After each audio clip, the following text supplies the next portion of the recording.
Wala kang kwenta. Duwag. Hindi maasahan. Binigo mo ako.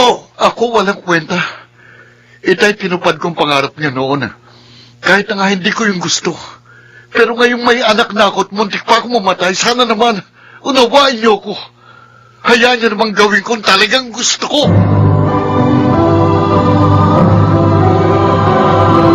Handog ng DZRH ang dula sa kanyang panahon. May mga mabubuting anak. Sinusunod ang ibig ng magulang kahit nangalabag sa kanilang kagustuhan. Mga kaibigan, pakinggan po natin ang naging karanasan ni Ruben sa ating dulang sa kanyang panahon.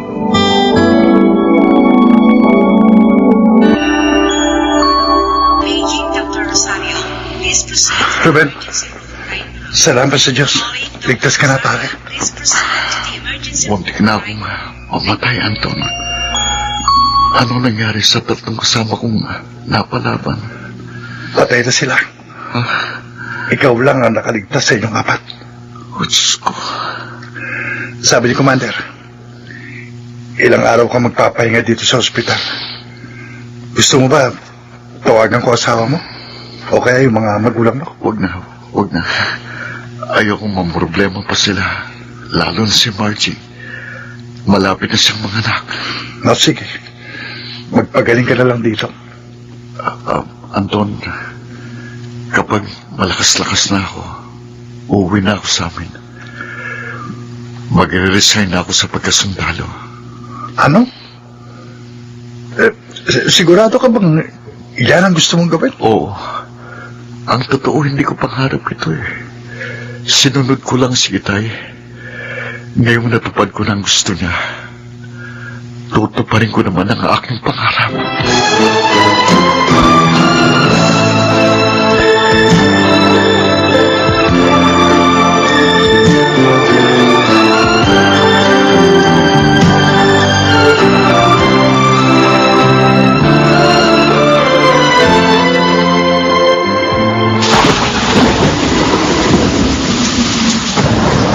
Nelda, samahan mo na si Margie sa evacuation center. Ako na ang bahala dito sa bahay. Oh, pero sumunod ka doon, ha?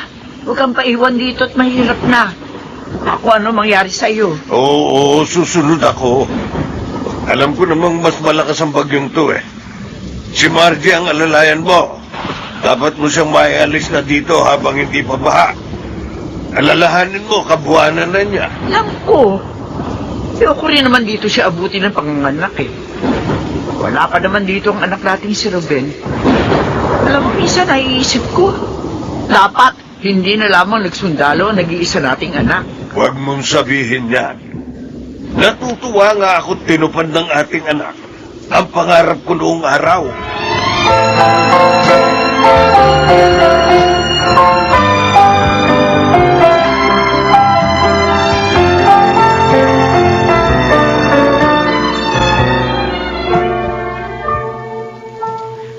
Ngayong naiayos na natin ang madala nating gamit.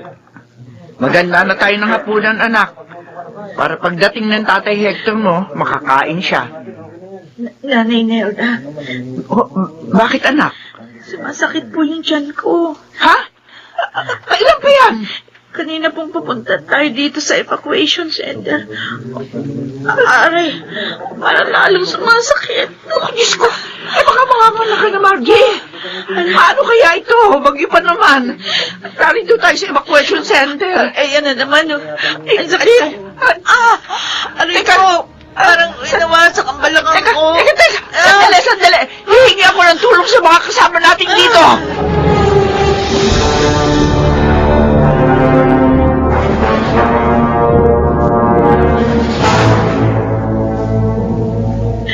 Kumusta ka na, Margie? Ito, nakapanganak rin kahit bumabagyo. Pinawagan ako ni Nanay Nelda kaya nalaman ko nangyari sa'yo. Ate Delia, Oh, bakit ka umiiyak?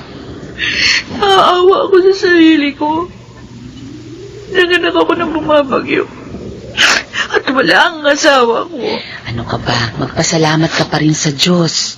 Dahil may doktor na nagpaanak sa'yo, kaya nakaligtas ka sa panganib na yun. Pati ng anak mo. Ang hirap pala ng ganitong kalagayan. O, tama na, tama na. Huwag ka nang umiyak. Baka mabinat ka. Alam na ba to ng asawa mo? Yun na nga, hindi pa. Ha? Dahil hindi ko matawagan yung cellphone niya. Eh, bakit kaya?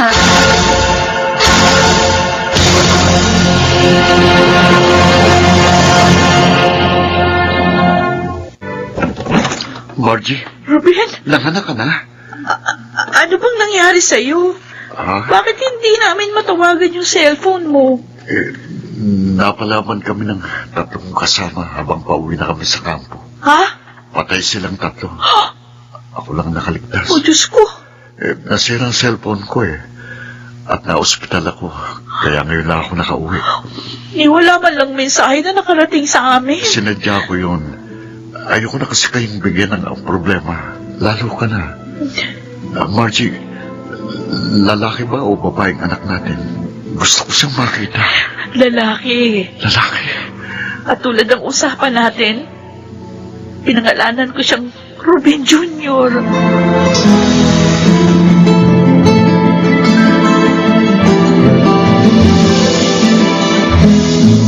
Ano? Bakit mo ginawa yun, Ruben? Hindi ka man lang nagsabi sa akin. Itay, muntik na po akong mamatay. At ayokong maulit pa yun. Kawawa naman ang mag-ina ko. Kaya umalis na ako sa serbisyo.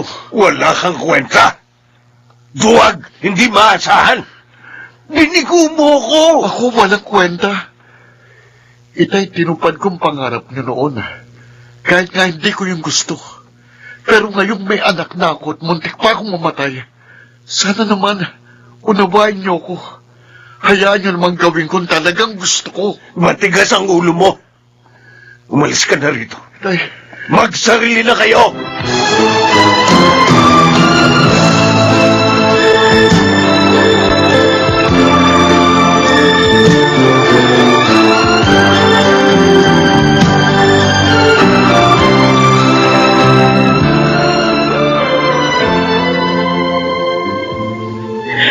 Bakit mo naman pinaalisin na Ruben, Hector? Hindi ka na naawa sa kanila. Matigas ang ulo niya. Bagay lang sa kanya yon. Ayoko sa anak na suwail. Sinunod ka naman niya. Pinagbigyan. Pero hindi na niya kaya. Bakit ba hindi mo matanggap yun? Tama na. Dahil ba doon, itatakwil mo na siya?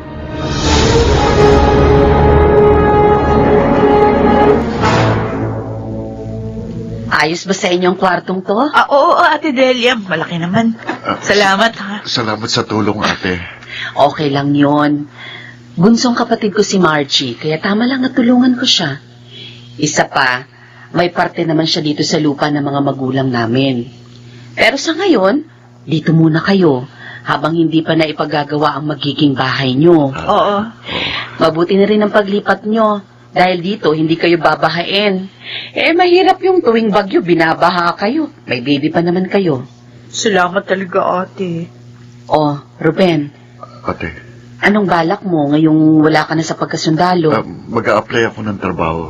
Licensed teacher naman ako Gusto kong gamitin yon. Ay, oo nga. Tama. Yun ang gawin mo. Bakit napabuntong hininga ka?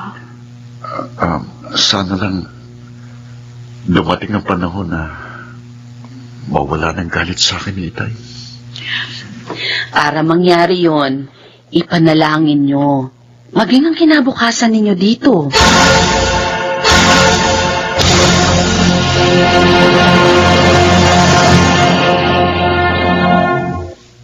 Saan ka ba galing, Nelda? Ba't ngayon ka lang? Dinalaw ko si Ruben. Isa ka pang matigas ang ulo Pinagbawalan na kitang puntahan sila. Sinuway mo pa rin ako. Sabik na ako sa ating anak at apo, Hector. At isa pa, wala ka naman talaga sa katwiran. Bakit ba hindi mo matanggap yon? Tumigil ka. May pamilya na ang ating anak. May sariling buhay. Hindi tamang hanapin mo sa kanya ang iyong sarili. Nelda, Isa ng teacher ang ating anak, Hector. Nagtuturo siya sa paaralang malapit sa kanilang lugar. Tanggapin mo na hindi talaga para sa pagsusundalo-laan ang ating anak.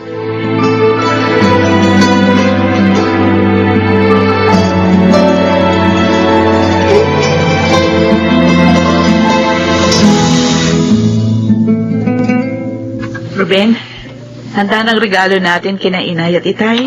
Sana magustuhan nilang dala natin. May dala rin akong pagkain mahal para mapagsaluhan natin ngayong wedding anniversary nila. Si Junior naman, binihisan ko na. Matagal na panahon siyang hindi nakita ni Itay. Dahil lang laging nakikita si Nanay Nelda. Siya kasi yung laging dumadalaw dito. Sana, Margie, wala nang galit sa akin ng tatay ko. Sana nauunawaan na niya ako ngayon.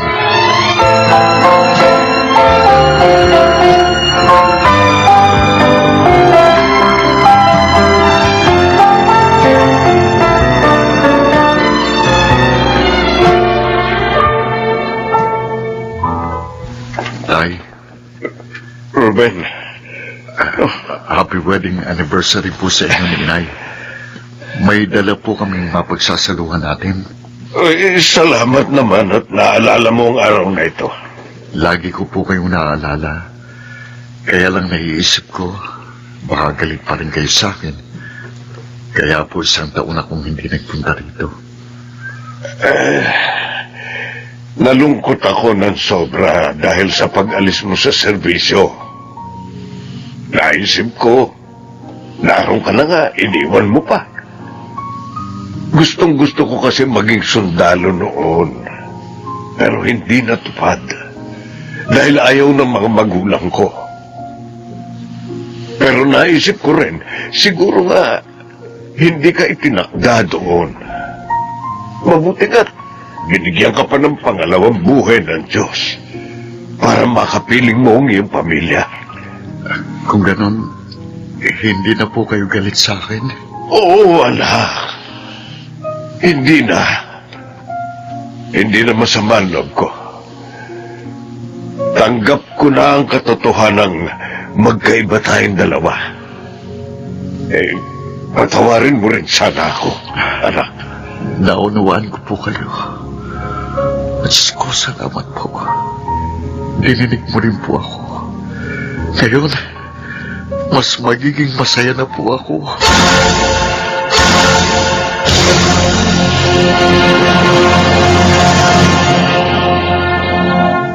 Magkakaiba ang anak at magulang. Ito ay dapat tanggapin ng bawat isa upang di maging hadlang sa kanilang maligayang samahan sa kanyang panahon.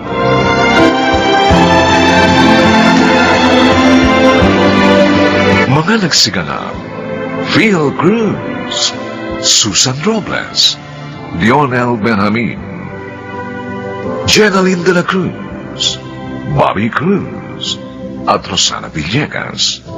Special Sound Effects, Jerry Mutia.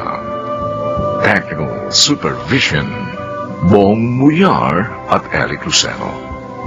Musical Scoring, Buboy Salonga. Ang kasaysayang ito'y mula sa panulat ni Telma Corporal Alcantara. At sa pinagsamang direksyon ng inyong lingkod, June Martin Legaspi at Bobby Cruz. Sa kanyang panahon.